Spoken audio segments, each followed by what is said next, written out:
2004, Darlene Leon and her husband purchased their dream home in Santa Clarita. It was our first home. It is our first home. Hopefully it'll be our last home. At that time, Darlene and her husband were both working full-time jobs. But because of family health problems, everything has changed. I have a son that's severely autistic.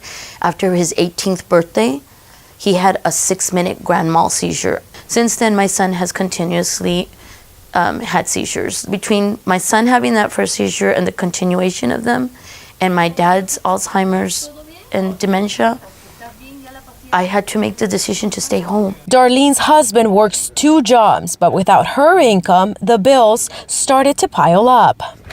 The family has cut back on many things. They have applied for a loan modification, but the bank denied their request. The only reason that I've survived is because I know I have to be strong for my sons. Because I think if it was me and my husband, we probably would have given up.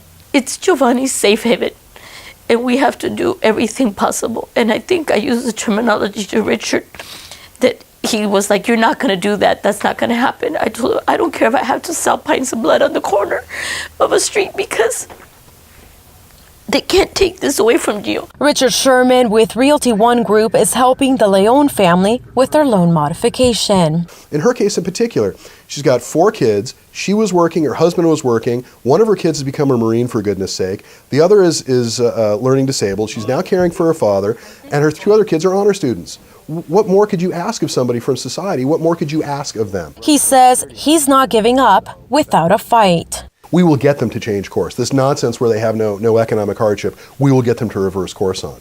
But whether that ultimately becomes a loan modification or not, or gets her, more importantly, a payment that she can afford, I don't know. Time will tell. Hopefully it will. Usually it will. But it's going to take some time. He's already helped hundreds of Santa Clarita families save their homes, and he does it all for free. We get involved. We insert ourselves between the client, between the bank. We make ourselves an advocate for the client, and we spend a lot of time fighting with the bank. Meanwhile, for Darlene, the unknown is an everyday battle. It's almost like you can't believe it because until he tells me we got it and I see papers and I can see that I'm not negative in the bank, because I'm scrimping and scraping to catch up on something that I'm already so behind. It's a snowballed.